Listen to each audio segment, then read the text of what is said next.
So now guys, we will cut the agoho. This one. Okay. So this is the sacrificial branch.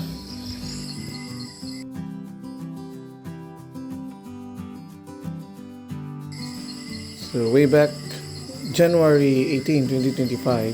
So this is how it looks when I got this tree. As I have observed, most of the branches at the top are growing inverse.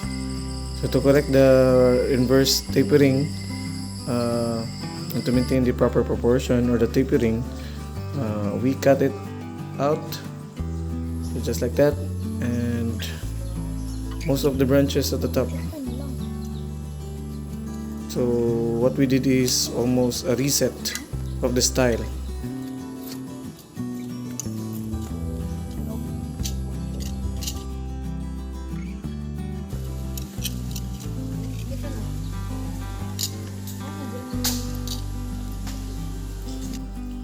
After cutting all the reverse branches, so this is the result.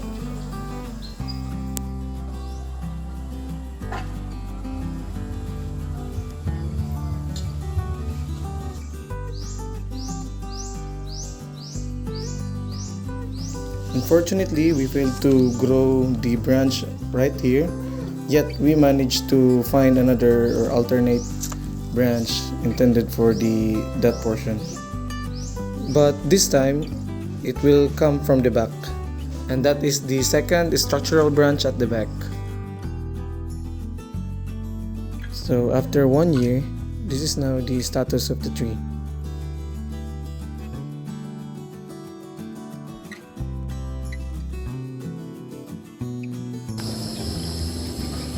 Sacrificial branch to achieve a girth that is more than this one. The tertiary, the secondary is already good,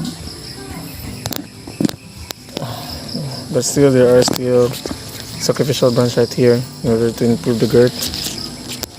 And then the first branch.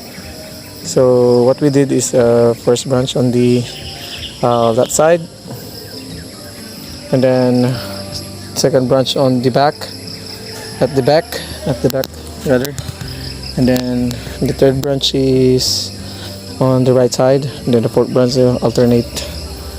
Okay, so there's a front side right here and the counterbalance right here. So once this girth of this first branch will achieve more than the third and the second branch, then we will cut this up and we will let it heal, and then we'll let this grow, maybe here, maybe this one or this one.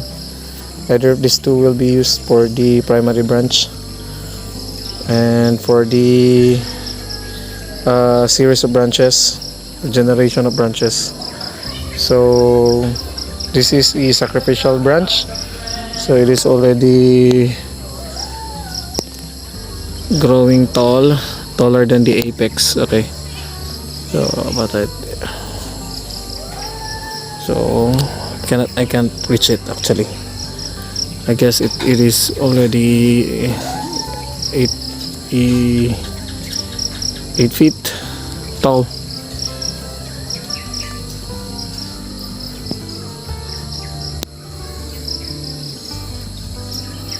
So we'll let it go like that.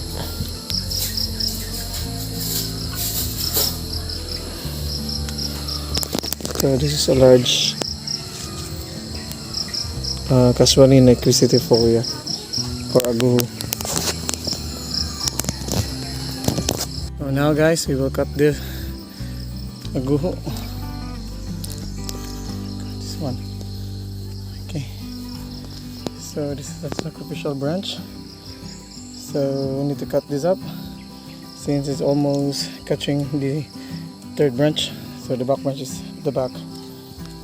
This one, it is big already. So this one, we'll cut this.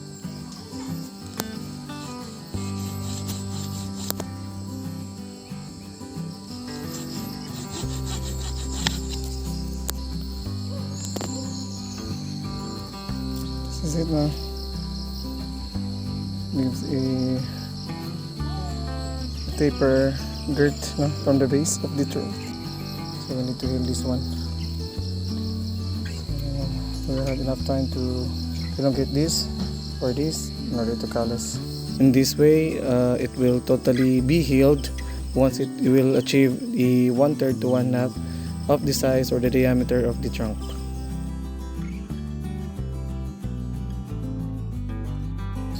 So that's it. Okay. Hope you have learned in this episode about sacrificial branch, and please don't forget to like and subscribe to support our channel. Thank you for watching. Happy bonsai! GC Bonsai.